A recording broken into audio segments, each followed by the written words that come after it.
In this video, I'm going to interview my brother Matt, coming to us on the road from Pittsburgh, Pennsylvania, about driving for Uber Eats. We're going to go over some earnings, some important questions if you're new or if you're experienced in Uber Eats. So, welcome. How's it going over there in Pittsburgh? You're on the road.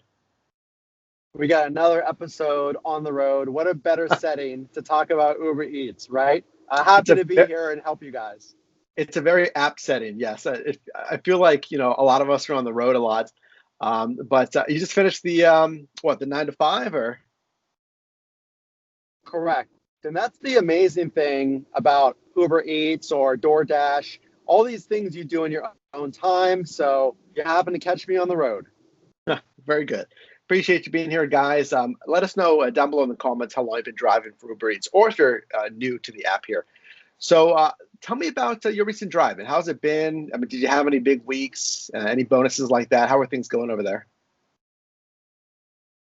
So this past week was a really surprising week. So we talk about on this channel to keep an eye out for those quests, those incentives, because I really didn't think I was going to have a high week of earnings. But Uber Eats had a quest for my Pittsburgh market, and I ended up doing really, really well.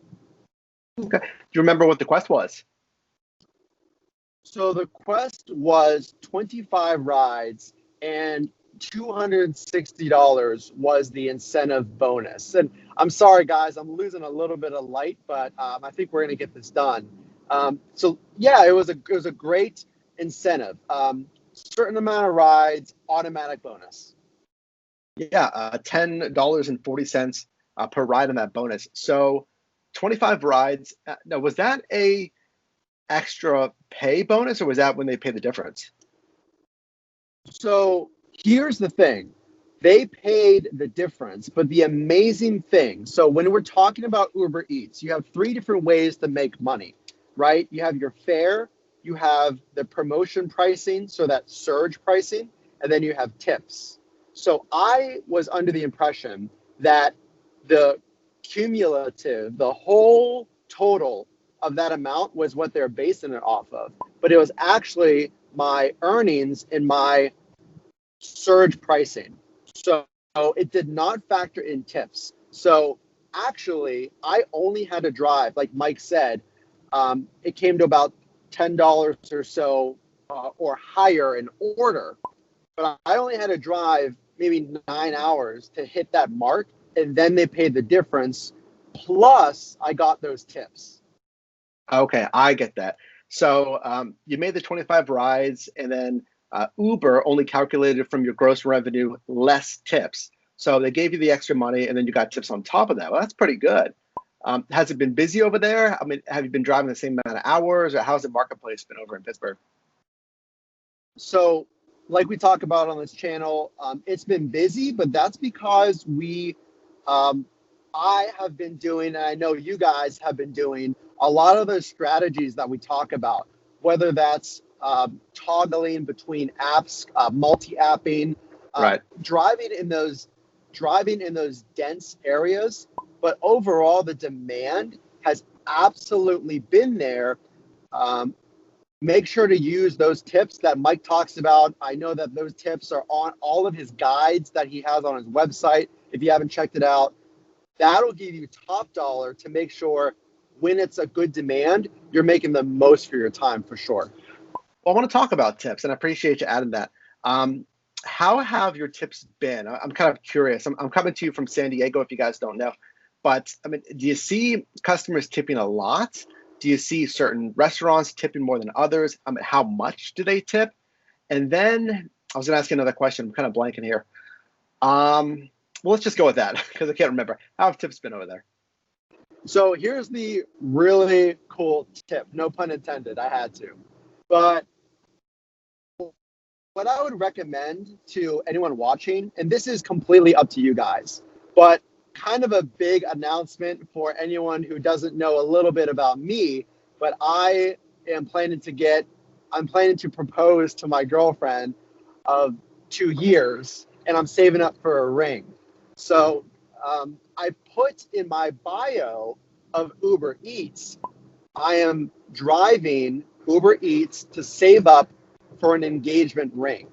It makes it more personable. It shares something nice about your delivery driver. And guess what?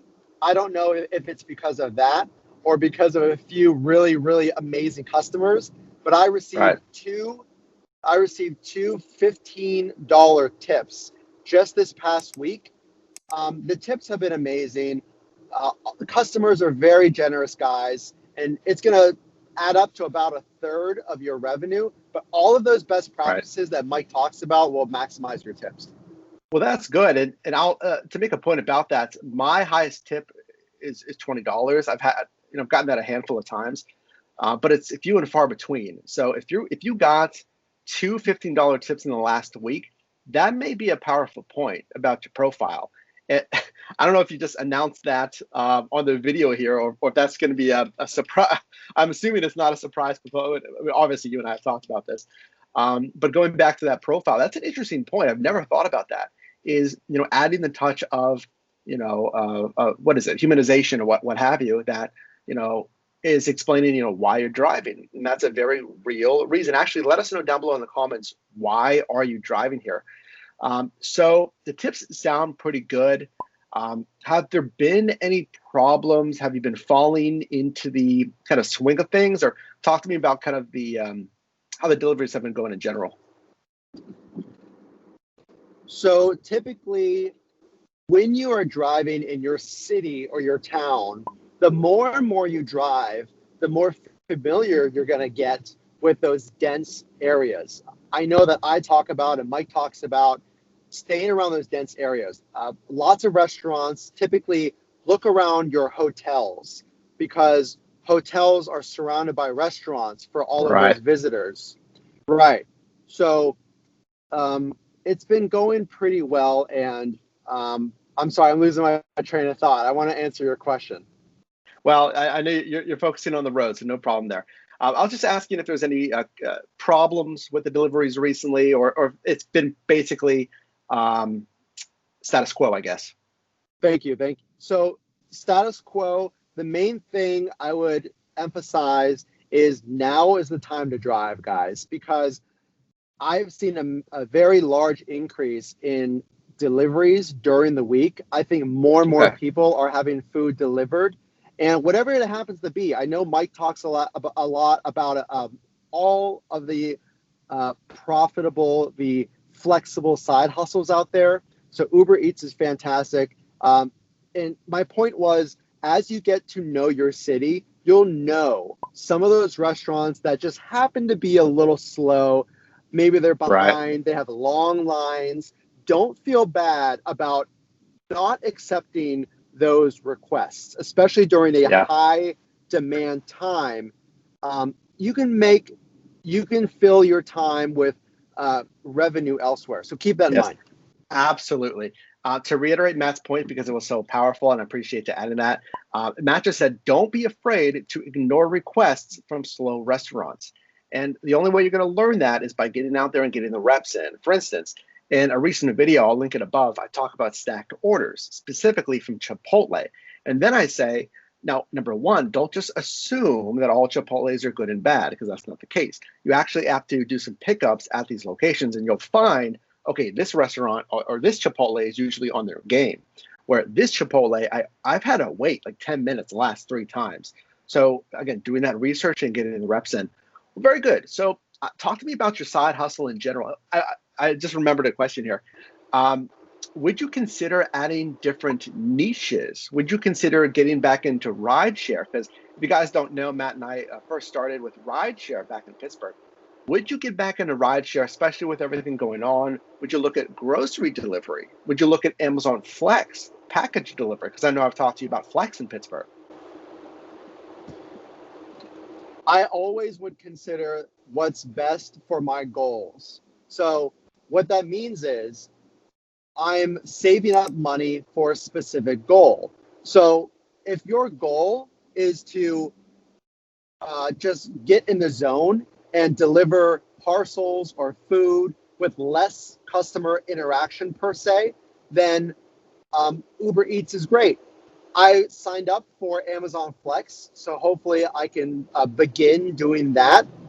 But if you want a little more customer interaction, maybe you do rideshare.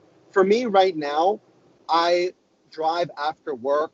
I drive on the weekends. I really like to get in that zone of maximizing my revenue and focusing on the revenue.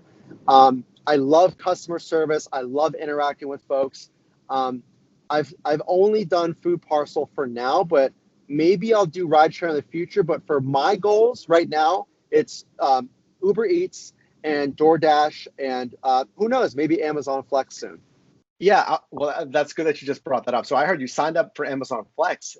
Now, was that on the wait list, or is that actually starting the onboarding process? We are starting the onboarding process. That's fantastic. Yes, and again, I apologize for the lighting here, but I love talking to you guys, so stick around. And I've begun my background check. All the standard things with Excellent. Amazon Flex. We're getting there. Excellent. Do you know where the warehouse is by chance in Pittsburgh for Flex? I honestly do not. Okay, that's okay. I will learn. That's very, very interesting. And if you're watching this, if you're interested in parcel delivery, Amazon Flex is fantastic. They pay a flat $18 per hour. They also have incentive pay. There's a whole playlist, including 2 recent day in the life videos that I've done on Amazon Flex. Well, that's very cool. I love that you're making the leap and signing up for Amazon Flex, going for it, because at least you can see it's out there. And hey, I know we're all very busy. I know we're losing the light here. So any final words for anyone that's new? We'll say because we're talking about Uber Eats here. That's new to Uber Eats. Any final power tips to anyone watching? So I think the main takeaway, and I remember when like Mike mentioned, we were doing rideshare. It might seem a little daunting at first to try this new platform that you haven't tried before, but just take a few deliveries, try it out for a week, or maybe a Sunday morning, whatever it happens to be. And you'll be surprised at how quickly you reach those goals. So this channel is meant to help you guys, to give you those tips. And if you follow the basics, you're going to hit those goals so fast, you're going to find yourself wanting to get on the road more and more and more. So we're really happy to help you. I can't believe that the channel has gotten such amazing support, and it's for people like you. So I'm happy to contribute. That's powerful. I appreciate you being here. And again, thank you for watching, because this whole channel would not be here because of you. Shout outs to you for getting involved in this side hustle, because it's not easy to get out there and grind away. So I appreciate you being here, and respect to you for getting your side hustle started here. So if you are new, consider subscribing. Drop me a like if you got value and if you appreciate Matt being here on the video. And yeah, we'll see you guys in the next video. Thanks for watching.